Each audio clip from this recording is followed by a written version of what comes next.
Dale,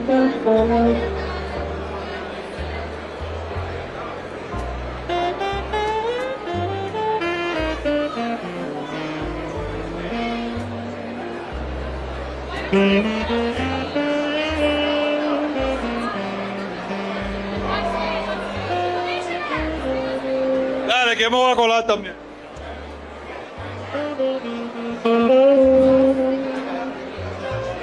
Get on the stage. Stage, please. Here.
Good afternoon, everyone. If I can ask everyone to take their seats.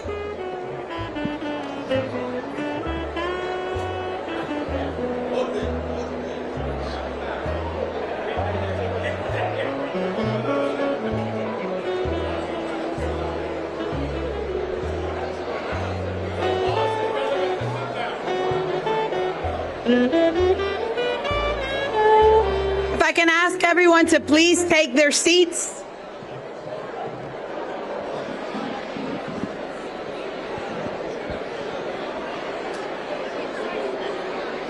Good afternoon, everyone. If I can ask you to take your seats.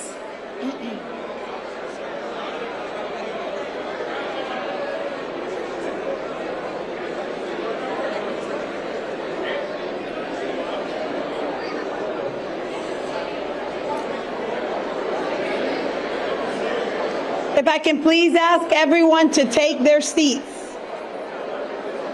Voy para abajo. I'm headed down.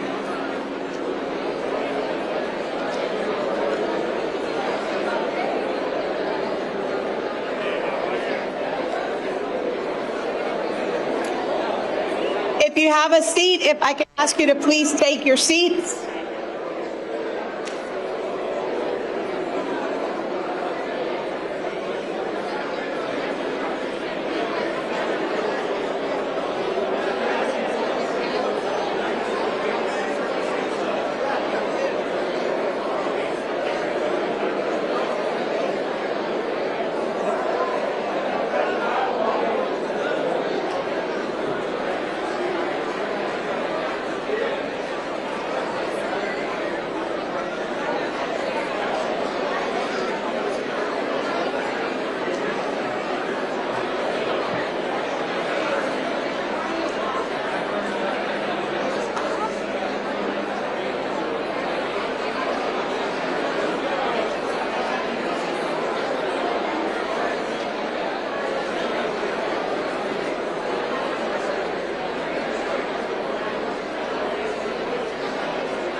Ladies and gentlemen, please take your seats. Our program is about to begin.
Good afternoon.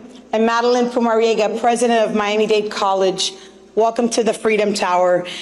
Today we gather at the Freedom Tower for a solemn and meaningful occasion as we welcome representatives from the United States Department of Justice, community leaders, families, honored guests to commemorate the legacy of the Brothers to the Rescue and honor the victims whose lives were tragically lost in this pursuit of freedom. This ceremony is deeply significant because we stand here at the Freedom Tower, our Freedom Tower, a place that represents refuge, resilience, and enduring hope for those who came to America seeking liberty after fleeing a tyranny and oppression in Cuba. So many of our parents, our uncles and aunts, walked through these doors, 400,000 of them, looking for hope and opportunity. Today is their day. For generations of Cuban exiles, this building became more than a processing center. It became a symbol that freedom was still possible, a symbol that democracy, human dignity, and human rights matter. Today, we remember the 4 brave men of the Brothers to the Rescue whose lives were taken on February 24th, 1996. Not in war, but during a humanitarian mission rooted in compassion and in courage. Their sacrifice became a painful reminder to the world of the brutality of the Cuban regime and the high price so many have paid for speaking freely, defending democracy, and standing for human rights. We also recognize the countless victims who have suffered under the Cuban regime across generations, prisoners, families separated by exile, those silenced for dissent, and all who have endured persecution, all in the pursuit of freedom and dignity. Their stories, our stories, are part of the larger story of Cuba, but also the part of the story of Miami and this Freedom Tower itself. As we gather today, may we honor the memory of those not only with reflection, but with renewed commitment to truth, to justice, and to the preservation of the democratic values for future generations. Thank you for being here today for this important commemoration. May God bless each of you, and may God bless the United States of America.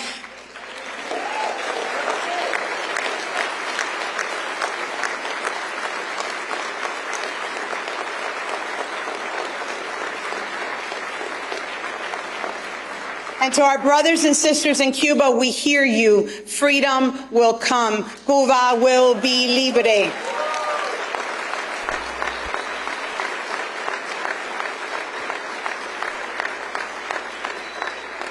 It is now my distinct honor, representing all of you, to introduce the United States Acting Attorney General Todd Blanche.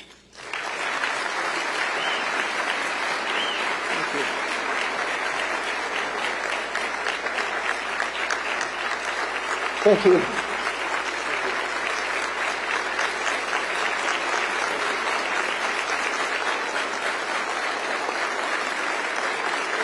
Thank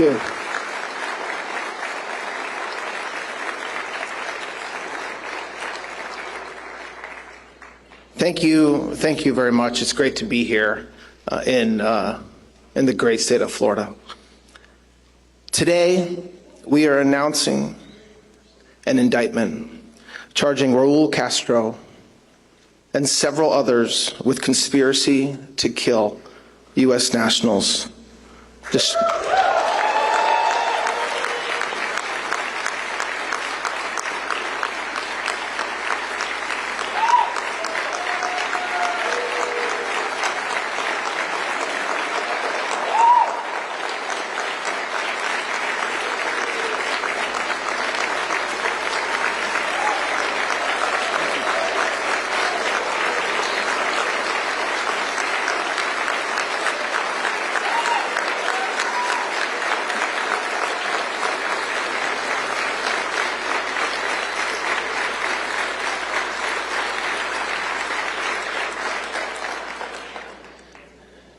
Mr. Castro and the others are charged with additional crimes as well, including destruction of aircraft, and 4 individual counts of murder.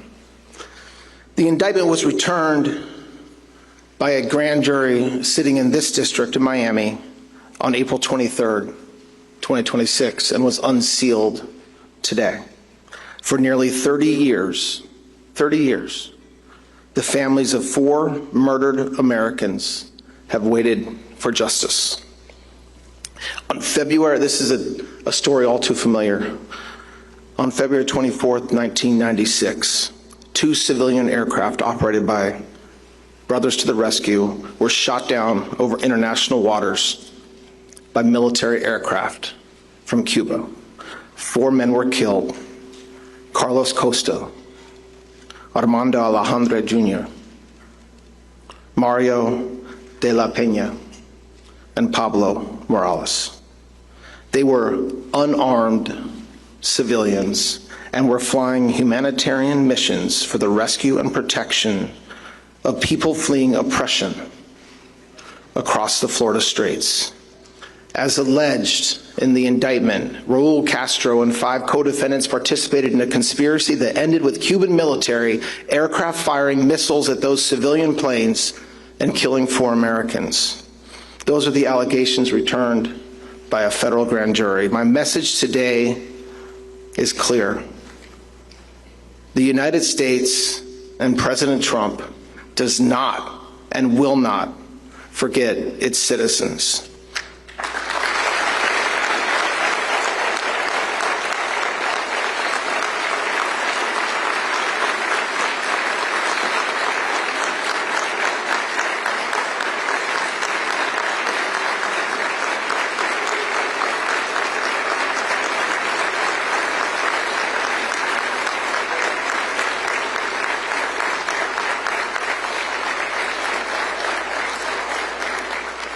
I want to say that we also do not forget the families, the loved ones, and the friends who have carried grief and heartache for 30 years. For the first time in nearly 70 years, senior leadership of the Cuban regime has been charged in this country, in the United States of America, for acts of violence resulting in the deaths of American citizens. Nations and their leaders cannot be permitted to target Americans, kill them, and not face accountability. President Trump is committed to restoring a very simple but important principle. If you kill Americans, we will pursue you, no matter who you are, no matter what title you hold, and in this case, no matter how much time has passed. I want to thank, and everybody in this room should thank, the FBI, the prosecutors, and the agents who worked on this matter. It includes the intelligence community and our federal and state law enforcement partners. They did the work here, so thank you.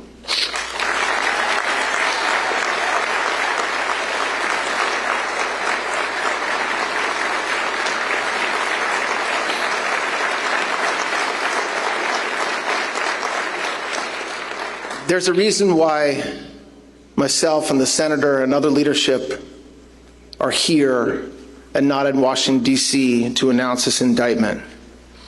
The community here, you all, understands the history of the Cuban regime better than anyone in America.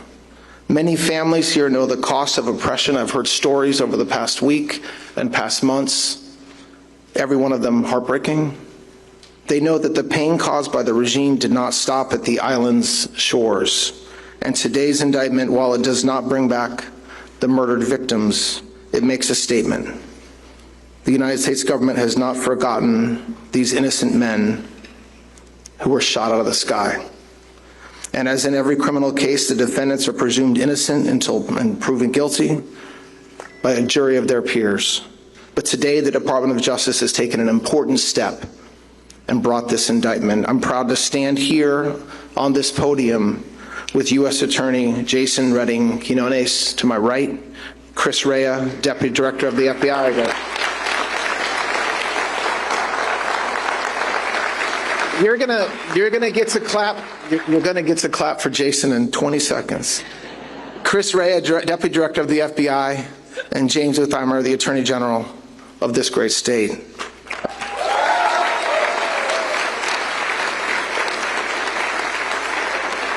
And your great U.S. Senator is here as well. She's very busy in D.C., but wouldn't miss this for the world. So thank you for being here, Senator Moody.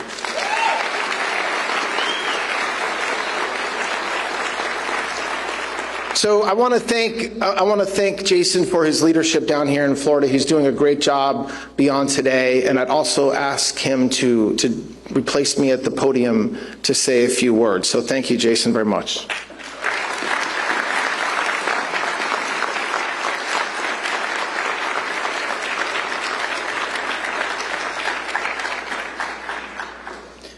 Good afternoon, and thank you all for being here. It may sound a little repetitive, some of the things we're saying, but they're worthy of saying twice, 3 times, 100 times. So bear with us. For nearly 70 years, the communist Cuban regime has acted with impunity in its systematic repression of its people. And for the last 30 years, this regime's senior leadership has gone unchallenged for its murder of 4 Americans. Today, the United States announces a historic indictment charging Raul Castro and 5 co-defendants for their roles in the February 24th, 1996 shootdown of 2 brothers who were rescued.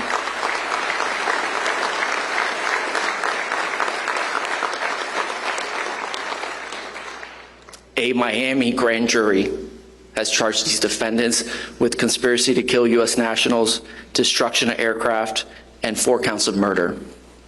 The victims were 4 unarmed civilian pilots engaged in humanitarian work. Carlos Costa, armed over international waters. Those missiles destroyed the planes without warning and killed all aboard. For 30 years, the families have waited. The Miami community has waited, and our country has waited. Today is a step towards accountability. This is the first time in almost 70 years that a senior leadership of the Cuban regime has been charged in the United States for acts of violence, resulting in the death of Americans. The passage of time does not erase murder. It does not diminish the value of those lives, and it does not weaken our commitment to the rule of law. Standing here in the Freedom Tower gives this moment added meaning. This is the Ellis Island for Cuban refugees. It was the main processing center for countless exiles who fled communist Cuba with the hopes of reaching the American dream. My own mother spent her first night in the United States in this very building.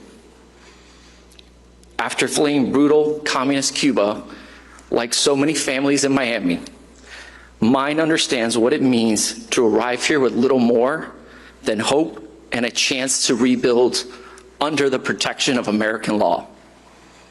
That history reminds me of the duty we carry, a duty to seek justice for victims, a duty to stand with families who have carried this pain for decades, and a duty to make it clear that those who kill Americans cannot simply wait out American justice.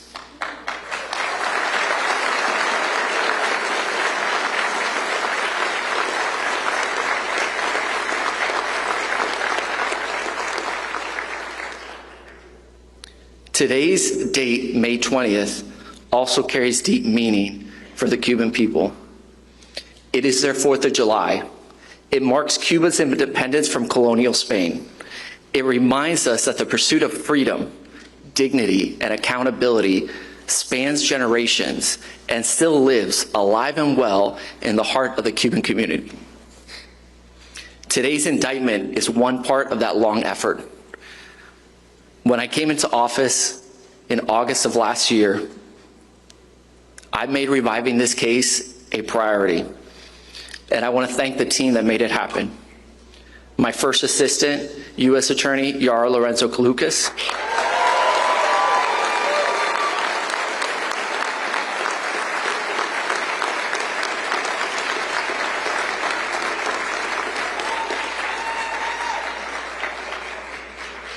And my assistant United States Attorneys, Abby Waxman and Mike Gilfarb.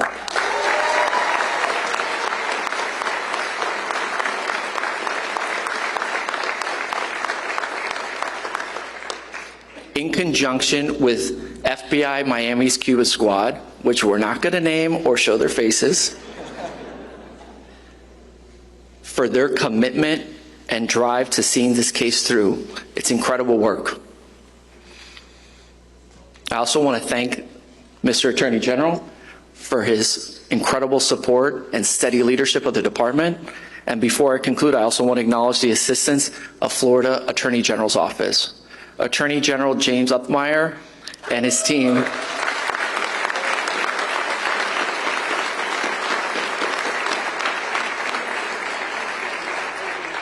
have been strong partners in this effort. Their support reflects the best of federal and state law enforcement working together in service of justice. With that, I turn the podium over to FBI's Deputy Director, Chris Rea. Thank you.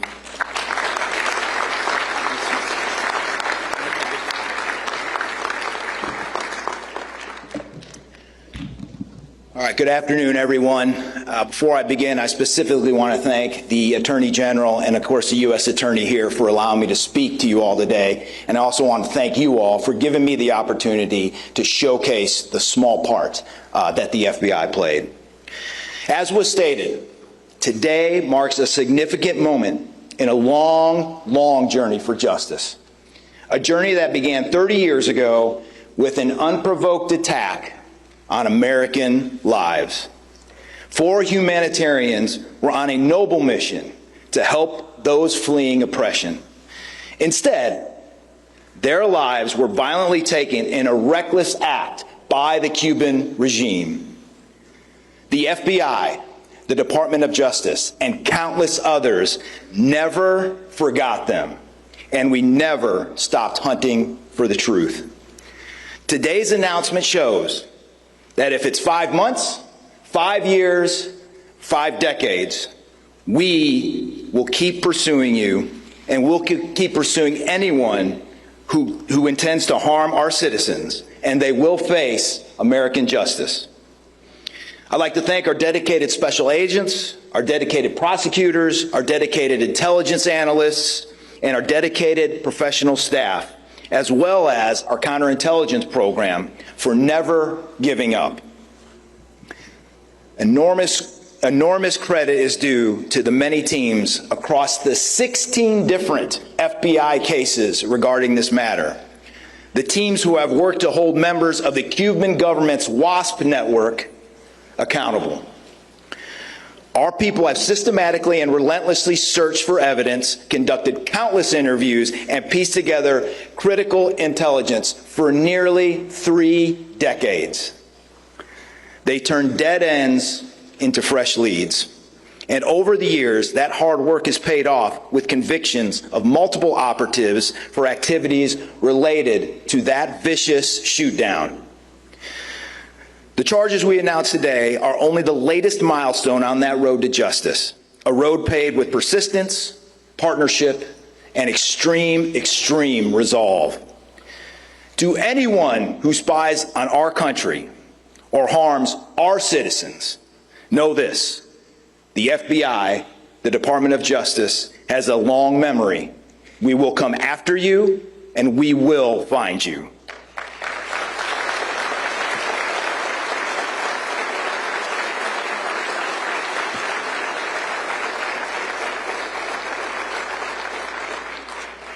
As I close, I'd like to close with a personal anecdote, as this is deeply personal to me. You see, I was a former member of the United States Coast Guard right here in Miami Beach and Key West, Florida in the 1990s. I conducted numerous humanitarian missions with my fellow Coast Guardsmen, rescuing Cuban citizens who were just trying to find a better life. I also was fortunate enough to act as security during remembrance ceremonies held at the 12 nautical mile limit just outside of Cuban territorial waters. I served on Coast Guard cutters that provided the security to the friends and family who were just trying to remember their lost loved ones. So for me, today brings everything full circle. So in that vein, We dedicate all 3 decades of casework to the memories of the loved ones lost that day. To the victims' families and friends, we stand with you as we hold those responsibilities to account. Now, I'm going to turn it over to the U.S. Senator of this great state, Senator Moody. Thank you.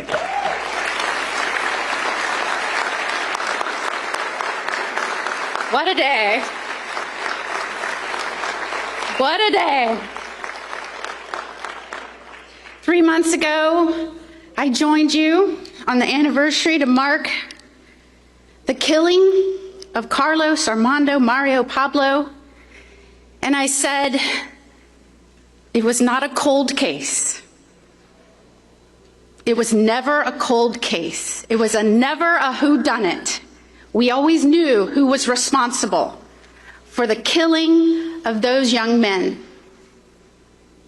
That was 3 months ago. And I am so proud to join you today to say we're finally bringing justice to those families, and not just those families. Everyone sitting here today for the past 30 years who have kept this case hot, who have met with me as the Attorney General, who repeatedly met with law enforcement, who repeatedly met with leaders, so many who came together and kept that case hot, like those that are no longer with us, like Lincoln Diaz-Balart. He would be right here in the front row today.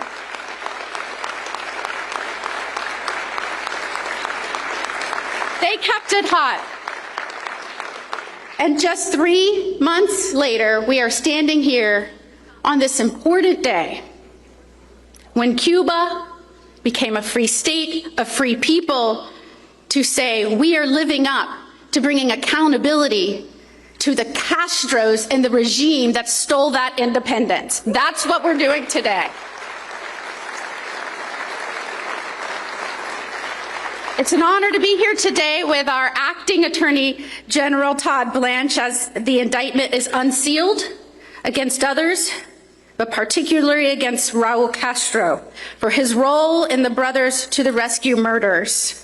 This moment has been decades in the making, and I want to thank all of the lawyers who read over all of the trial transcripts, the weeks and weeks of trial transcripts that put back together every piece of evidence and waited for that last piece of evidence to come into view and into your possession, and never gave up. I never gave up. For so many Cuban families, they know you can never become complacent in defending liberty, in fighting for freedom. And Florida is the symbolism of fighting for freedom. We're in the beating heartbeat of that for this nation. So I thank you. Thank you for being here today and remembering what it's like to hold tyrants accountable.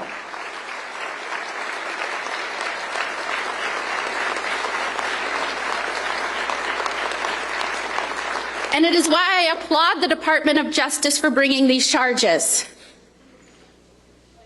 You know, previous administrations, as those of you met with leadership, reminded them of 30 years ago what happened, previous administrations would release the one person we convicted related to it. Maybe even go down there and go to a baseball game. The last administration decided we were going to, I don't know, relax our banking restrictions or whatever. Maybe coddle them into freedom. But not this administration. They took the bold step of actually bringing accountability and understanding that accountability works.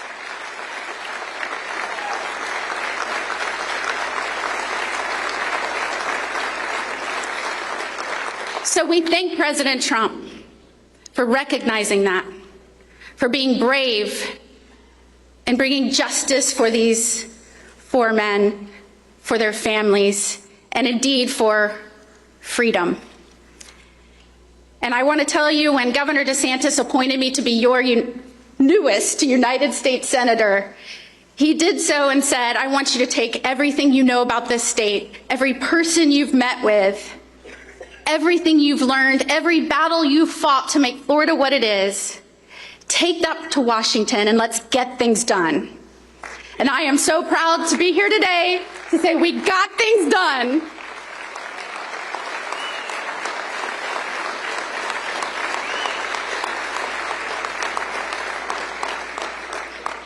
And so on today, May 20th,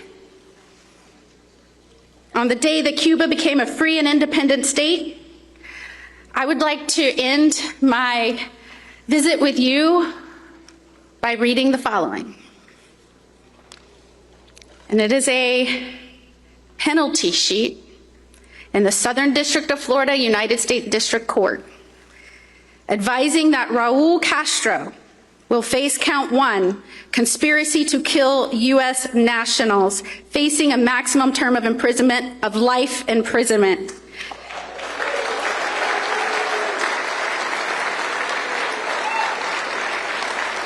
Counts 2 and 3, destruction of aircraft, facing a maximum term of imprisonment on each count of up to 5 years in prison. And counts 4 through 7, the charges of murder, facing a maximum term of imprisonment on each count of death or life imprisonment.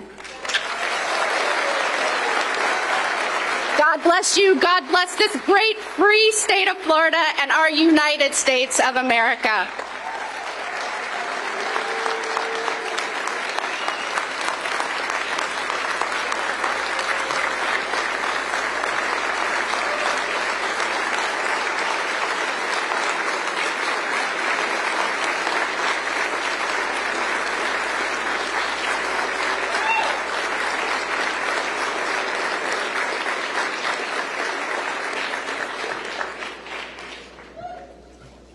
Good morning. It's an honor to be here and support Attorney General Blanche, Senator Moody, and your great United States Attorney, Jason Redding Quinones. Communist revolution always begins with the same utopian lie, a classless, stateless paradise of abundance and freedom. But we know the reality. In reality, there is no abundance, nor freedom. Rather, it obstructs individual personal property rights, suffocates merit, and centralizes total power in the hands of tyrants. We've seen what communism has brought us. Over 100 million people that have lost their lives, engineered famines, and the total destruction of human liberty. Just 90 miles from our Florida shorelines, the Castro family has ruled the island with an iron fist. For nearly 50 years, Raul Castro directed the armed forces and served as chief enforcer. The very man who traded the promise of revolution for a prison state. And under his command and to this day, Cuba remains a dungeon. Political dissidents are ripped from their homes at night under fabricated charges. They're dragged through the streets, beaten, and imprisoned for decades. I know this pain is all too real for many of you in this room. The people have long suffered because of that communist regime. And today that hits very close to home here in the Freedom Tower with the brothers to the rescue. Raul Castro ordered those fighter jets to shoot down unarmed civilian aircraft. It was not an accident. It was intentional, premeditated, state-sanctioned murder. And their criminal conspiracy violated Florida's sovereignty. They embedded spies here in Miami and across jurisdictions down into the Florida Keys, revealing the intelligence that would put these civilian aircraft in the crosshairs. And yet for too long, leaders in Washington looked the other way. They sat by idly. They even attended baseball games with the very man that directed the murders. Not anymore. We are blessed to have a president, Donald J. Trump,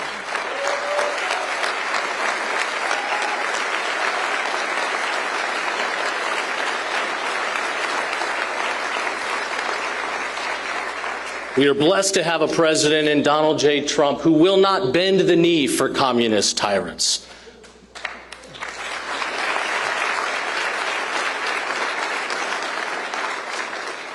And we are blessed to have Attorney General Blanche and your United States Attorney that advance justice and rule of law and who are not going to politically weaponize government.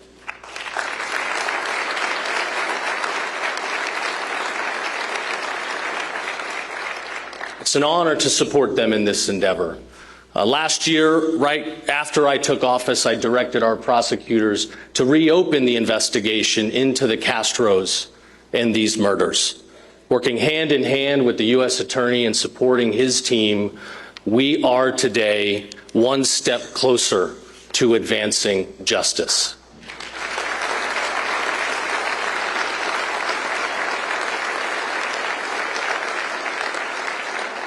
And the cooperation between the United States and state of Florida could not be more critical than today. Americans deserve justice. Floridians deserve justice. The family members of these men that lost their lives, they deserve justice. Now, going forward, let me be crystal clear.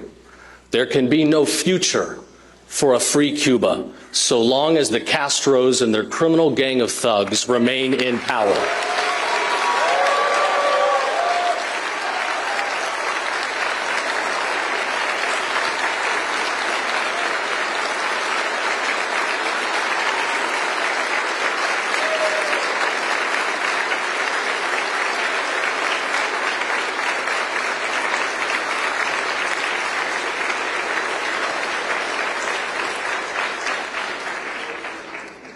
We now have the leaders that will pursue that which is right and just. That I know. So get ready. There's more to come. God bless America and God bless the free state of Florida.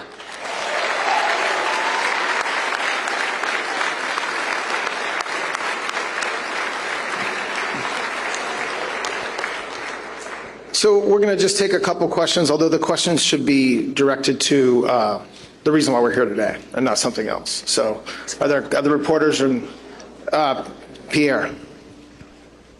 Attorney General Blanche, key question, why now? Was there a breakthrough in this case? Can you speak to the evidence that leads you to believe that Raul Castro directly participated in the deaths of those Americans who were killed? And I have a follow-up. Well, I cannot explain or justify why now as opposed to 2 decades ago or 30 years ago when it happened. But what I can say is that you just heard a lot of people talk about a ton of work that the FBI did, state and local intelligence communities, our U.S. Attorney and the Attorney General's, the State Attorney General's team. And that evidence was presented to a grand jury in late April, and an indictment was returned. So I can't, as far as what the evidence is, well, a lot of it's in the indictment, and it would not be appropriate or fair to comment outside of the indictment about the evidence. But as you guys know, a grand jury is presented with evidence and then returns an indictment to the extent that they believe there's probable cause that a crime has been committed, which a grand jury certainly did here.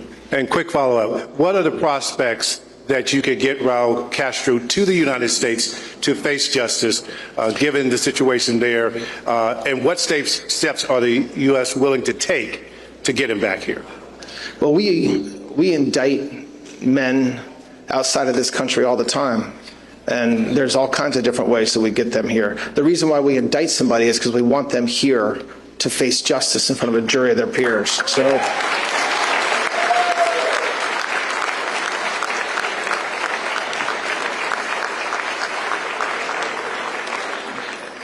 How we go about doing that obviously depends on the circumstances in the case, and I'm not going to go beyond that, but we expect that we didn't indict. This isn't a show indictment. This is an indictment because we expect that there was a warrant issued for his arrest.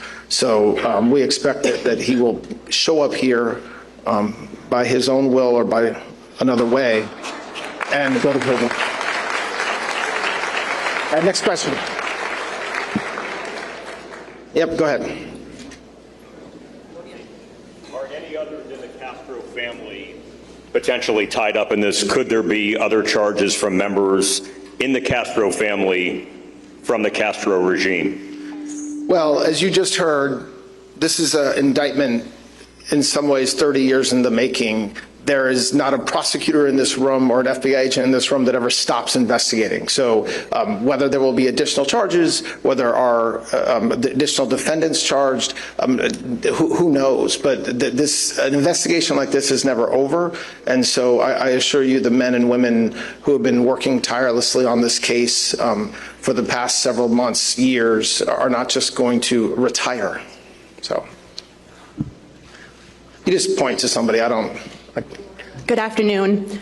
Many Cuban Americans are elated, emotional, hopeful on a day like today. What do you tell the Cuban community who is happy about today's announcement, but is wondering how you pursue these charges? What comes next? I mean, that's the same question I just answered. I think that there's a process that happens, right? And so what's the first process is it's a charge, it's an indictment, and that happens all across this country constantly. And then the next question is, okay, so when is this guy going to show up and you know, appear in court and have a trial or what have you? And I would say to those that wonder whether this is just an indictment or we're going to go away, we're not. So go ahead. Yes, the blue shirt. Yeah.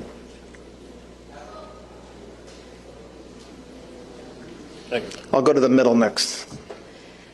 Attorney General Blanche, we would like to know what would be the next step to, a lot of people are wondering if there will be any sort of attack, military response from the United States, if this now indictment gives permission for the United States to be closer to Cuba and again, get Raul Castro and those others implicated here to the United States.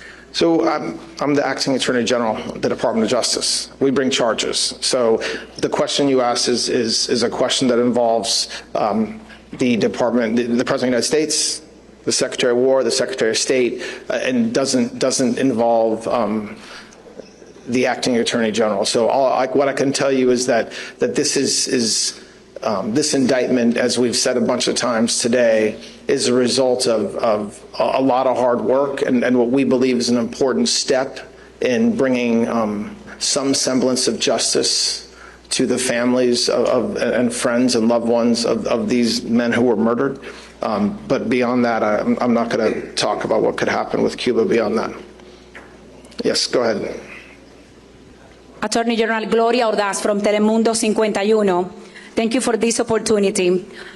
The next step is going to be an arrest warrant, and I ask you this because the Cuban exile would love to see Raul Castro in the same position of Nicolás Maduro.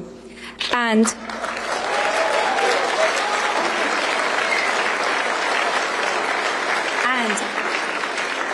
a lot of legal experts that we have interviewed during these days have said that Raul Castro, that this indictment will be more symbolic than practice, and that Raul Castro should probably die in Cuba. What is your message for them? Well, I'm not going to compare cases, for one. For two, like I said a few minutes ago, we indict men who are not physically within the United States all the time. This is not a new endeavor or adventure for us. And so the way that we get people here who are charged with a crime varies. There's all kinds of different ways. And this is not, you know, there's an arrest warrant issued for a reason, because we certainly expect and believe that Mr. Castro is entitled to his day in court right here in Miami. Sue, yep. Thank you, sir. Jesse Hirsch with NBC News. You mentioned that the grand jury approved these charges weeks ago. Curious to know what, if any, role the CIA director's visit to Cuba in recent days played in deciding to move forward with announcing this indictment. And I'm not going to get into why we decided to unseal the indictment today, except to note the place that we're standing and the important day that today represents. But yes, you're right. There's a lot of factors that go into when a sealed indictment is unsealed, if ever. And so beyond just the fact that, look, by the way, it wasn't that long ago. It was late April. It's mid-May, so.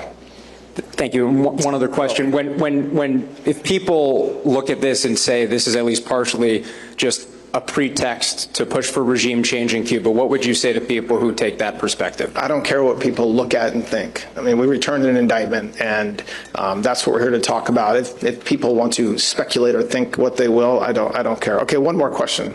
Blue. Hi. So the final speaker, thank you. Hi, I'm Deborah Acosta with the Wall Street Journal. The final speaker mentioned or hinted at a potential team of people that has been put together to lead the country. Who are those people? Are they in the United States? Are they in Cuba? Is it a mix of both? Can you share a little bit more about that team? I'm not sure what you're talking about. Can you say it again? At the final speaker mentioned that there was a team of people that's going to lead this forward. Huh? Final speaker. So why don't we let the final speaker address that? And thank you for the new nickname. Yeah, very good. Will ever be known as the final speaker. That's probably easier to pronounce than my last name, Uthmeyer, but I don't think I referenced what you're saying. Where I talked about people spread across the state, I was talking about the spies and the criminal conspiracy that the evidence has revealed took place. There were spies working from Miami all the way down to the Florida Keys, gathering intelligence and providing it to the regime to figure out where these aircraft were going to be and put them in harm's way. As far as other geopolitical things, I'm going to stay in my lane for now. Thanks.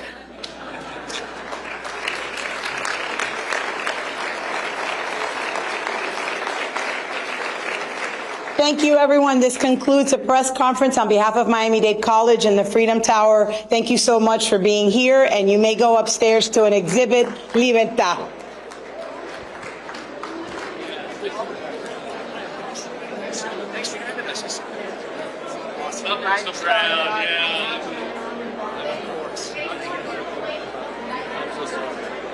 There could be more to come and investigate.